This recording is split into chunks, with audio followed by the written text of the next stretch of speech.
प्यारे, भगवान सिर्फ और सिर्फ प्रेम के वशीभूत होते हैं और प्रेम में पड़ के न जाने भगवान ने भक्तों के लिए क्या क्या नहीं किया। आइए इस भजन के माध्यम से सुनिए। कैसे कि सबसे ऊंची प्रेम सगाई, सबसे ऊंची प्रेम सगाई, सबसे ऊंची प्रेम सगाई, सबसे ऊंची प्रेम सगाई, सबसे ऊंची प्रेम सगाई। क्या किया भगवान ने?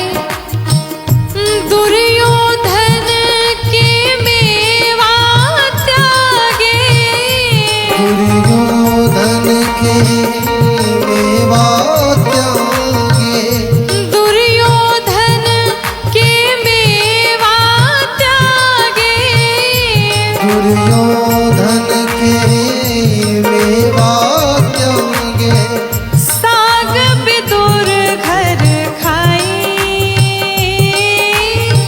साग विदुर घर खाई, सबसे ऊंची प्रेम सगाई, सबसे ऊंची प्रेम सगाई। भगवान ने दुर्योधन के 56 भोग का त्याग करके और विदुर जी के घर गए और जाकर के वहां पर केले के छिलके भगवान बड़े प्यार से पाए जा रहे हैं। और भगवान ने क्या किया सुनिए। झूठे फल शबरी के खाए, झूठे फल सबरी के खाए, झूठे फल शबरी के खाए, झूठे फल सबरी के खाए। ऐसे नहीं खाए, कैसे खाए? बहुविधि स्वाद बताई, बहुविधि स्वाद बताई, सबसे ऊंची प्रेम सगाई, सबसे ऊंची प्रेम सगाई, सबसे ऊंची प्रेम सगाई। बड़े भाव से सभी मीठी मीठी तालियों के साथ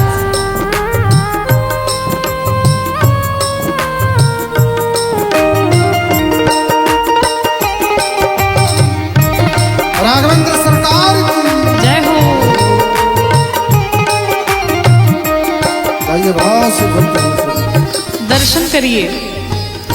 राजसुयज्ञ युधिष्ठिर कीन्हा, राजसुयज्ञ युधिष्ठिर कीन्हा, राजसुयज्ञ युधिष्ठिर कीन्हा, राजसुयज्ञ युधिष्ठिर कीन्हा, तामे जूठ उठाई, तामे जूठ उठाई, सबसे ऊंची प्रेम सगाई, सबसे ऊंची प्रेम सगाई, सबसे ऊंची प्रेम सगाई। और प्रेम के ही वशीभूत होकर के भगवान सारथी बन गए। कहते हैं प्रेम के वश पारथ रथ हाक्यों, प्रेम के वश भारत हाथ, प्रेम के वश पारथ रथ हाक्यों, प्रेम के वश भारत रथ हाक्यों, भूल गए ठकुराई, भूल गए ठकुराई, सबसे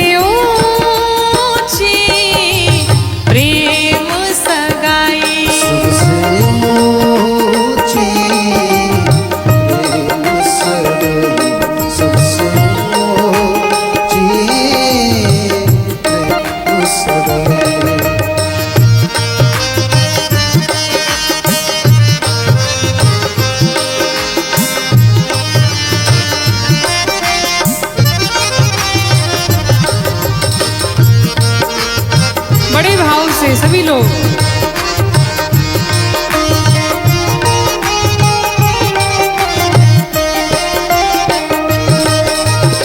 और कहते हैं ऐसी प्रीति बढ़ी वृंदावन, ऐसी प्रीत बढ़ी वृंदावन, ऐसी प्रीति बढ़ी वृंदावन, ऐसी प्रीत बढ़ी वृंदावन, गोपियन नाच नचाई,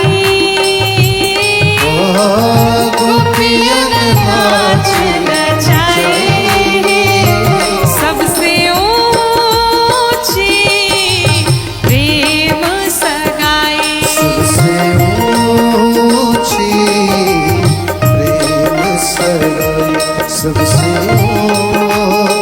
ऊंची प्रेम सगाई। और कहते हैं क्या प्रेम के बस नृप सेवा की नहीं, प्रेम के बस नृप सेवा की, प्रेम के बस नृप सेवा की नहीं, प्रेम के बस नृप सेवा की, आप बने हरि नाई, आप बने हरि गाई, सबसे ऊंची प्रेम सगाई, सबसे ऊंची प्रेम सगाई, सबसे ऊंची प्रेम सगाई।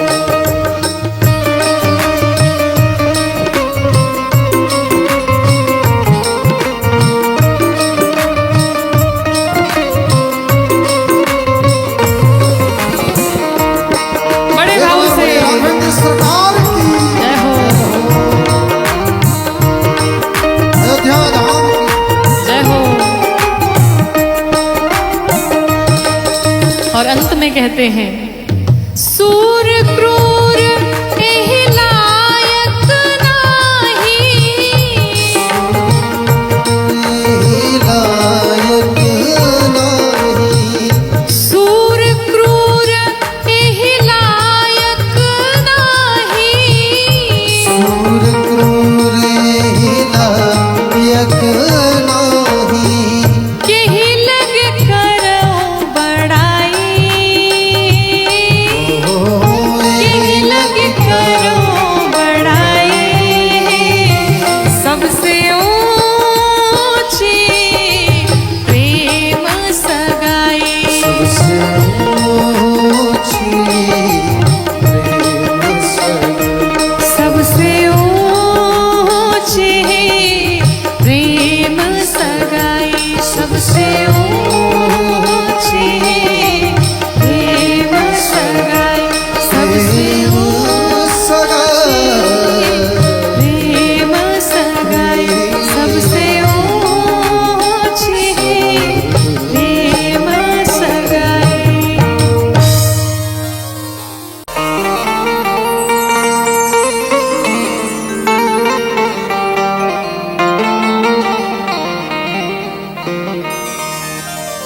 प्रेम, प्रेम का अर्थ अगर देखा जाए तो सत्य में है प्रेम का अर्थ त्याग।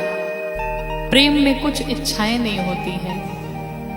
और एक बार जब उद्धव जी गोपियों के पास पहुंचे, जाकर के उन्हें ज्ञान की चर्चा करने लगे, तब उल्टा गोपियों ने उन्हें प्रेम की बात बताई और कहती हैं क्या कि ये तो प्रेम की बात है उद्धव, कि ये तो प्रेम की बात है उद्धव, बंदगी तेरे बस की नहीं है, ये तो प्रेम की बात है उद्धव, ये तो प्रेम बात है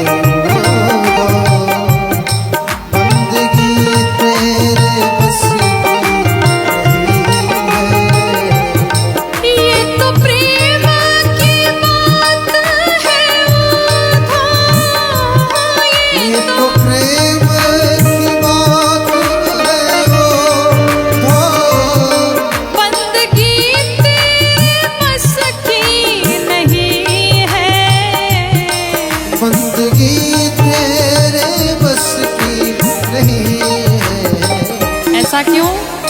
क्योंकि यहाँ सर दे के होते हैं सौदे, उस सिर दे कर होते हैं सौदे।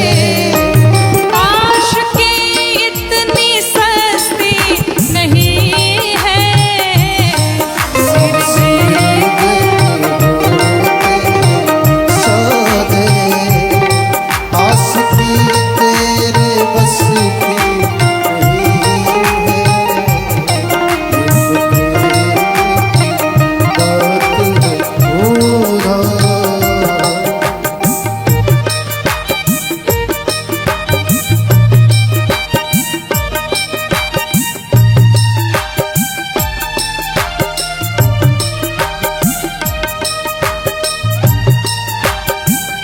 बड़े भाव से सभी लोग।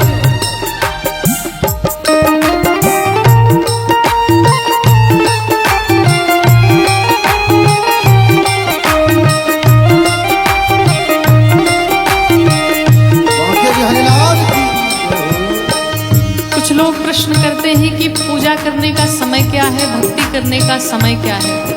महाराज, पूजा एक अलग विधि है और प्रेम एक अलग विधि है। पूजा कर्मकांड है और प्रेम इससे बहुत परे है। पूजा करने का एक समय होता है, लेकिन जो भक्त होते हैं भगवान को सदैव भजते रहते हैं, उनके हृदय में सदैव प्रेम चलता रहता है।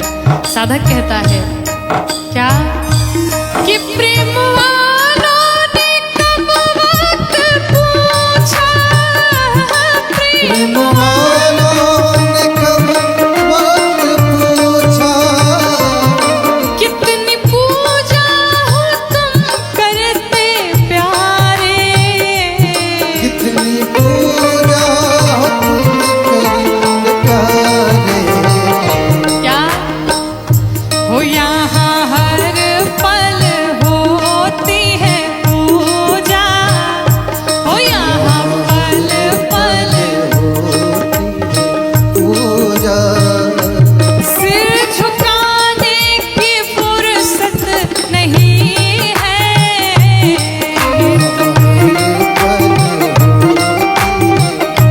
पूजा सिर झुकाने की फुर्सत नहीं।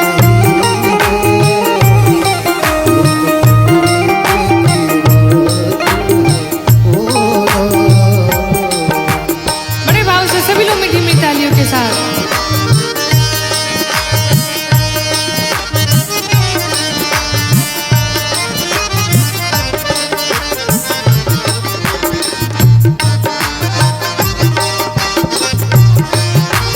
बोली राघवेंद्र सरकार की।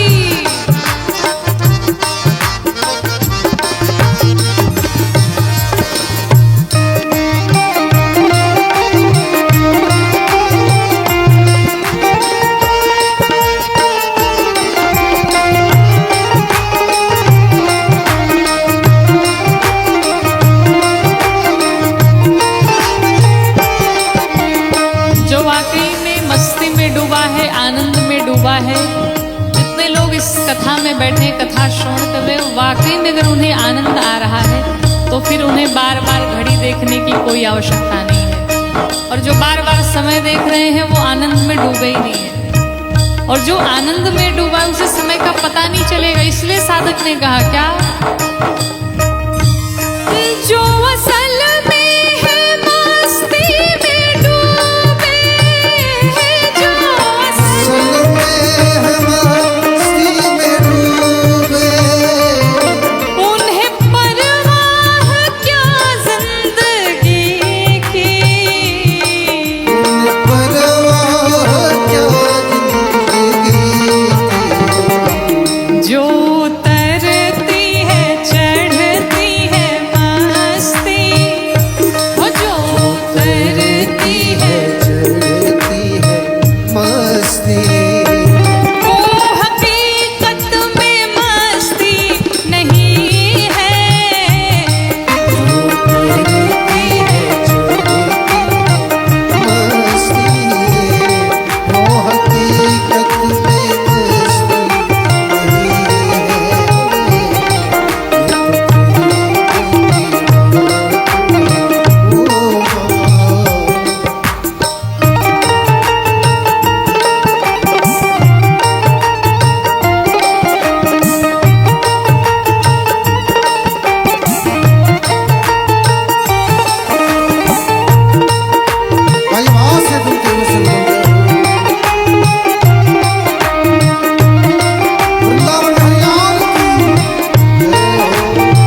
पकड़ लो हाथ बनवारी, नहीं तो हम डूब जाएंगे। भगवान से कहिए, मेरे ठाकुर जी से कहिए क्या कि पकड़ लो हाथ बनवारी, नहीं तो डूब जाएंगे। पकड़ लो हाथ नहीं तो डूब जाएंगे। पकड़ लो हाथ बनवारी, नहीं तो डूब जाएंगे। पकड़ लो हाथ बनवारी, नहीं तो डूब जाएंगे। पकड़ लो हाथ बनवारी, नहीं तो डूब जाएंगे। पकड़ लो हाथ बनवारी, नहीं तो हमारा कुछ ना बिगड़ेगा, हमारा कुछ ना बिगड़ेगा। तेरी ही लाज जाएगी, हमारा कुछ ना बिगड़ेगा। तेरी ही लाज जाएगी। पकड़ लो हाथ बनवारी, नहीं तो डूब जाएंगे।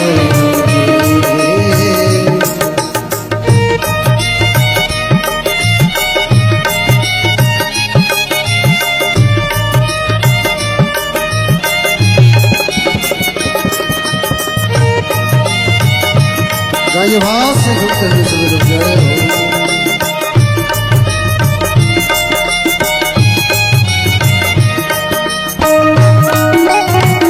बांके बिहारी लाल की जय हो।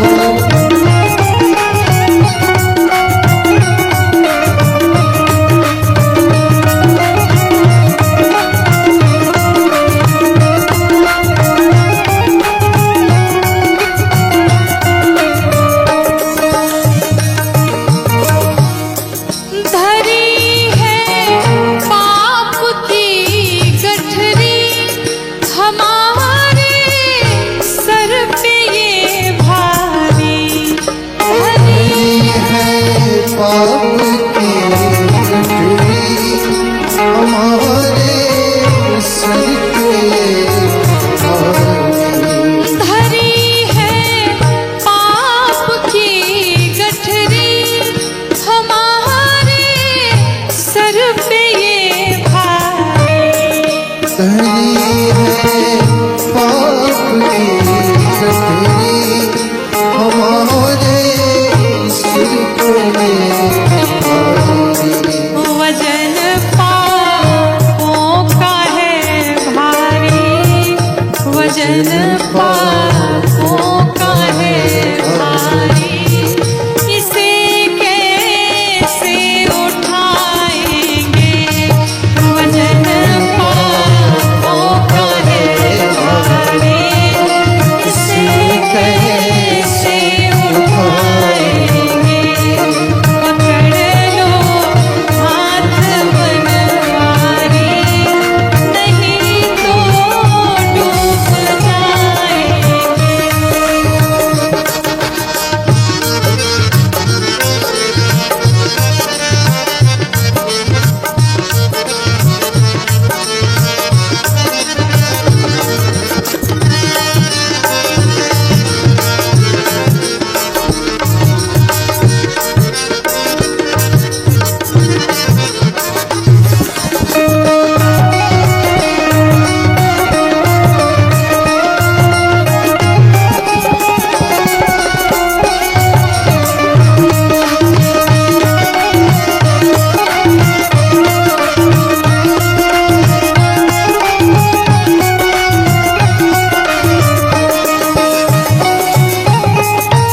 एक सूत्र समझिएगा। जिसने रघुनाथ जी का हाथ थाम लिया, जिसने ठाकुर जी के हाथों में अपना हाथ दे दिया, जिसने बिहारी जी के चरणों में अपना माथा रख दिया, फिर उसका जीवन में कभी कोई बाल बांका नहीं कर सकता, उसे कभी कोई झुका नहीं सकता। कहते हैं तुम्हारे ही भरोसे पर जमाना छोड़ बैठे हैं, तुम्हारे भरोसे जमाना छोड़ तुम्हारे ही भरोसे पर जमाना छोड़ बैठे हैं, तुम्हारे ही भरोसे पर जमाना छोड़ जमाने की तरफ देखो, जमाने की तरफ देखो, इसे कैसे निभाएंगे, जमाने की तरफ देखो, इसे कैसे निभाएंगे, पकड़ लो हाथ बनवारी, नहीं तो डूब जाएंगे।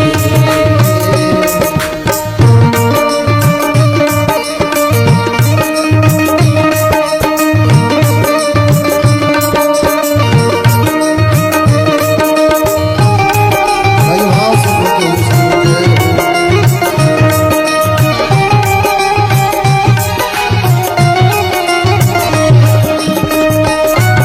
दिमाग के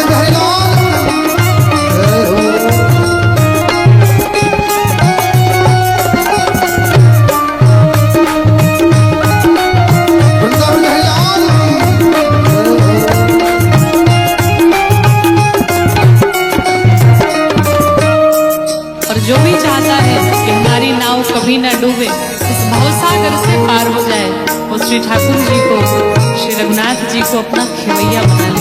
साधक कहता है हंसी है भंवर में नैया, प्रभु अब डूब जाएंगे, हंसी है भंवर में नैया, नहीं तो डूब जाएंगे। फंसी है भंवर में नैया, प्रभु अब डूब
गली में।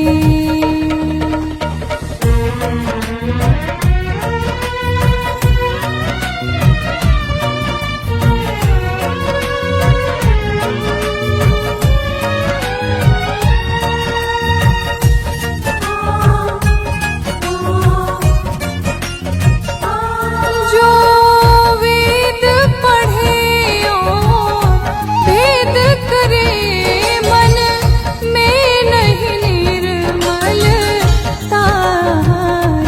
जो वेद पढ़े और भेद करे, मन में नहीं निर्मलता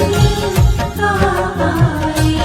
कोई कितना चाहे ज्ञान कहे, कोई कितना चाहे ज्ञान कहे, भगवान को पाना क्या जाने जो प्रेम गली में।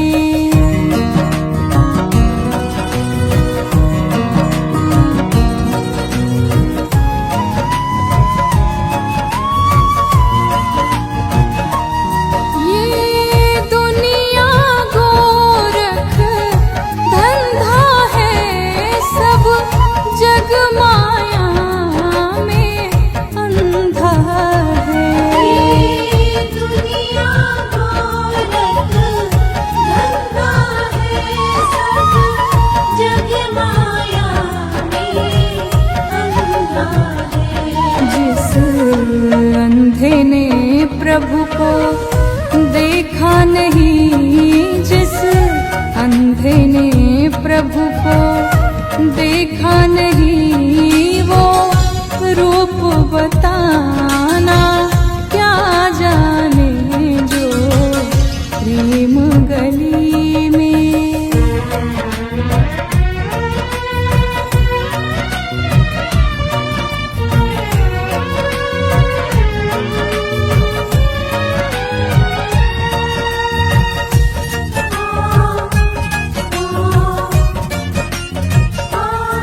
जिस दिल में न पैदा दर्द हुआ, वो जाने पीर पराई क्या। जिस दिल में न पैदा दर्द हुआ, वो जाने पीर पराई क्या। मीरा है दीवानी मोहन की, मीरा है दीवानी मोहन की, संसार दीवाना क्या जाने जो प्रेम गली में।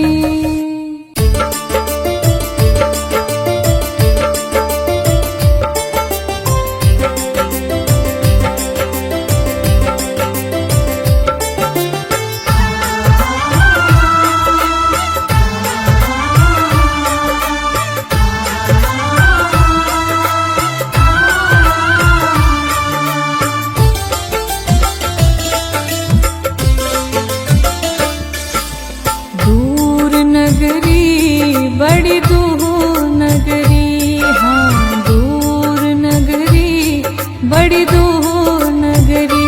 कैसे आऊँ मैं कन्हैया, कैसे आऊँ मैं कन्हैया, तेरी गोकुल नगरी बड़ी दूर नगरी। दूर नगरी बड़ी दूर नगरी। दूर नगरी बड़ी दूर नगरी।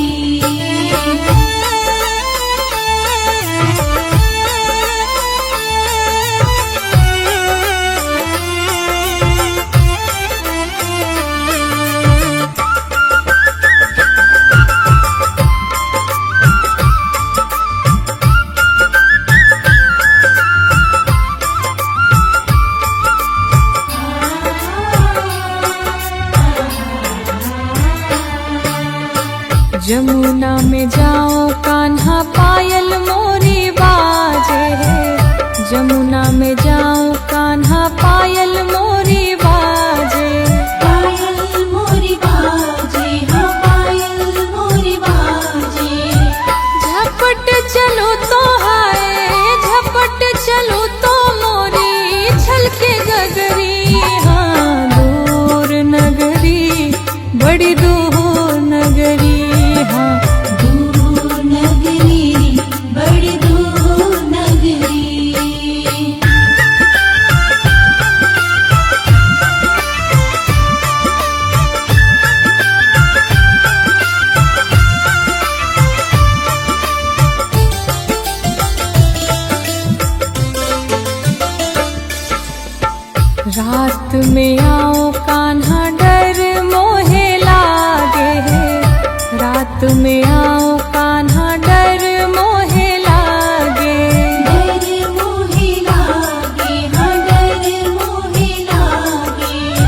तेरी नगरी में कान्हा चोर बसत है, तेरी नगरी में कान्हा चोर बसत है। चोर बसत है, हाँ चोर बसत है। लूट लेवे जी हाय, लूट लेवे जी मोरी नख चुनरी। हाँ दूर नगरी, बड़ी दूर नगरी। दूर नगरी, बड़ी दूर नगरी। दूर नगरी, बड़ी दूर नगरी। साथी हमारा कौन बनेगा, साथी हमारा कौन बनेगा।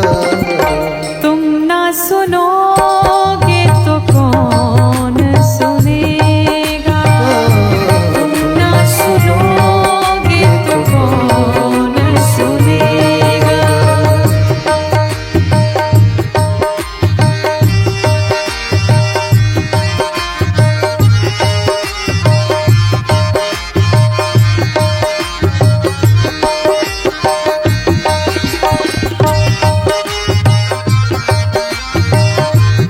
बड़े भाव से सभी लोग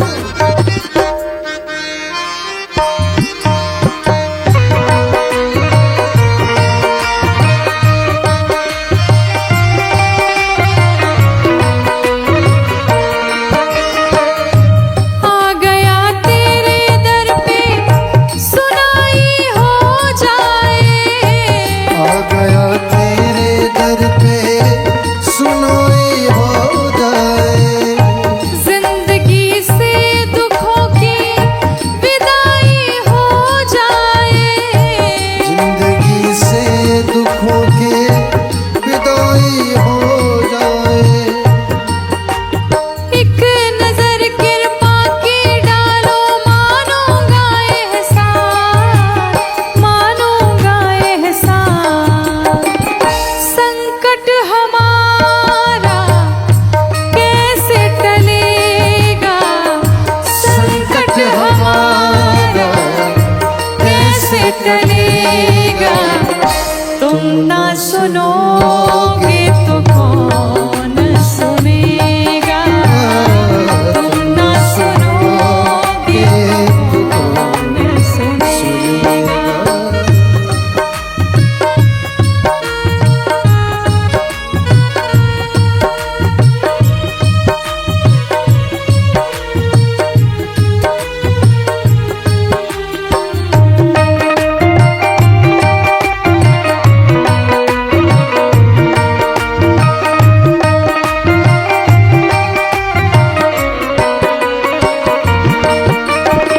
गोविंद भक्त कहता है नाथ, पानी है सर के ऊपर मुसीबत अड़ गई है। कौन है सर के ऊपर मुसीबत लड़ गई है। आज हमको तुम्हारी जरूरत पड़ गई है। आज हमको तुम्हारी जरूरत पड़ गई है। अपने हाथ से हाथ पकड़ लो, मानूंगा एहसान, मानूंगा एहसान। साथ हमारे कौन चलेगा,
कौन सुनेगा, साथी हमारा कौन बनेगा, साथी हमारा कौन बनेगा।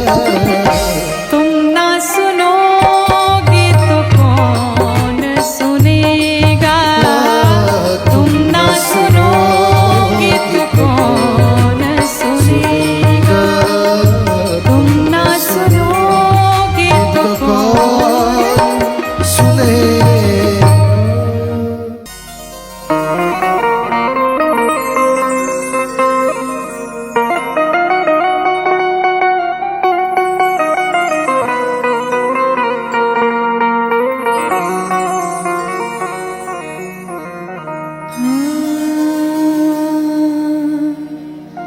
मेरा कोई ना सहारा बिन तेरे, मेरा कोई ना सहारा बिन तेरे, घनश्याम सावरिया मेरे, हो मेरा कोई ना सहारा बिन तेरे,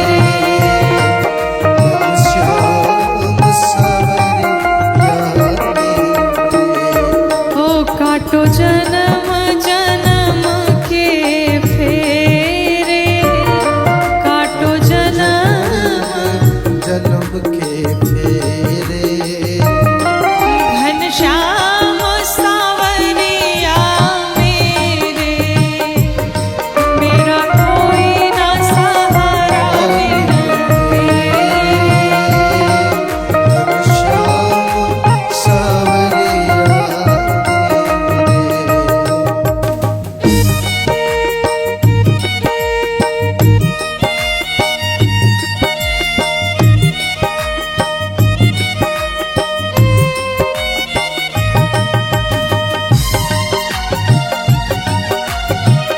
भाई वहाँ से जुड़ते हुए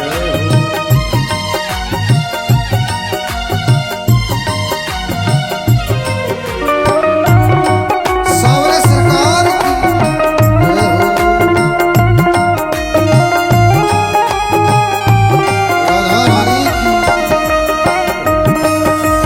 भक्त कहता है नाथ, तेरे बिन मेरा कौन यहाँ, तेरे बिन मेरा प्रभु तुम्हें छोड़ अब जाऊं कहाँ, प्रभु तुम्हें छोड़ अब जाऊं। हो तेरे बिन मेरा कौन यहाँ, तेरे बिन मेरा प्रभु तुम्हें छोड़ अब जाऊं कहाँ, प्रभु तुम्हें छोड़ अब जाऊं।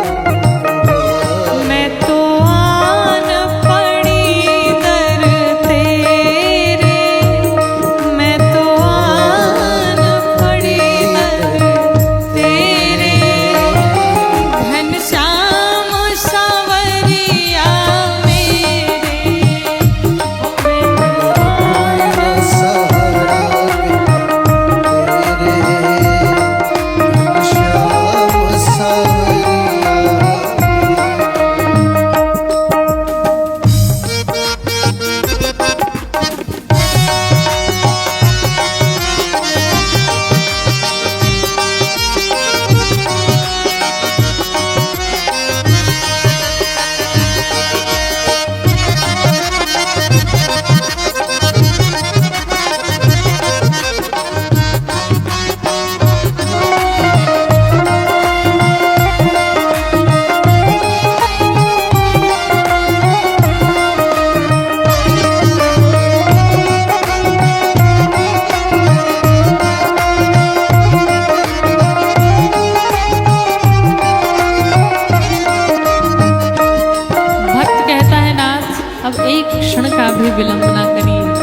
मेरे नयन हैं आपको देखने के लिए तड़प रहे हैं, बेचैन हैं।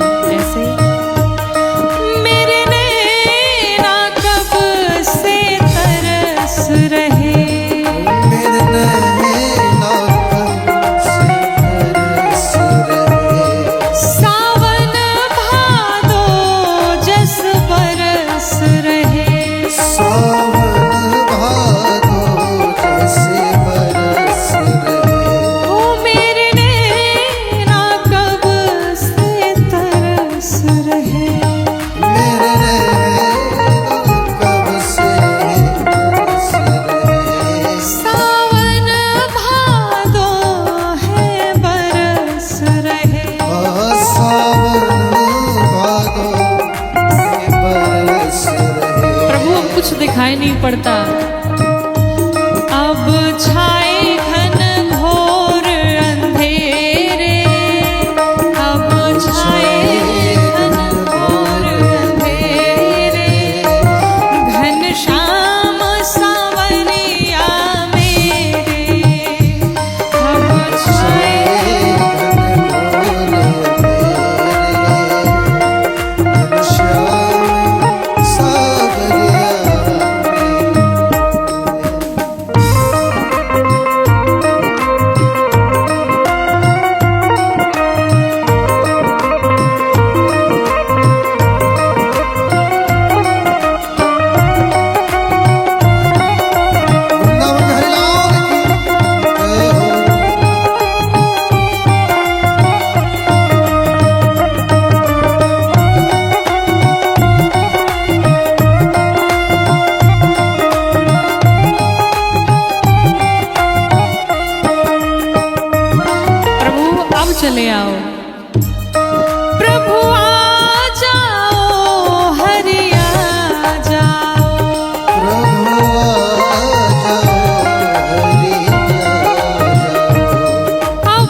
प्रभु सब में समभाव विराजे,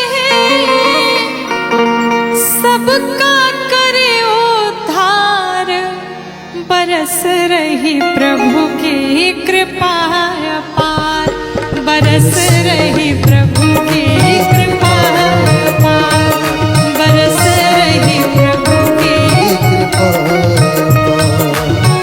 प्रभु सब में समभाव विराजे, प्रभु सब में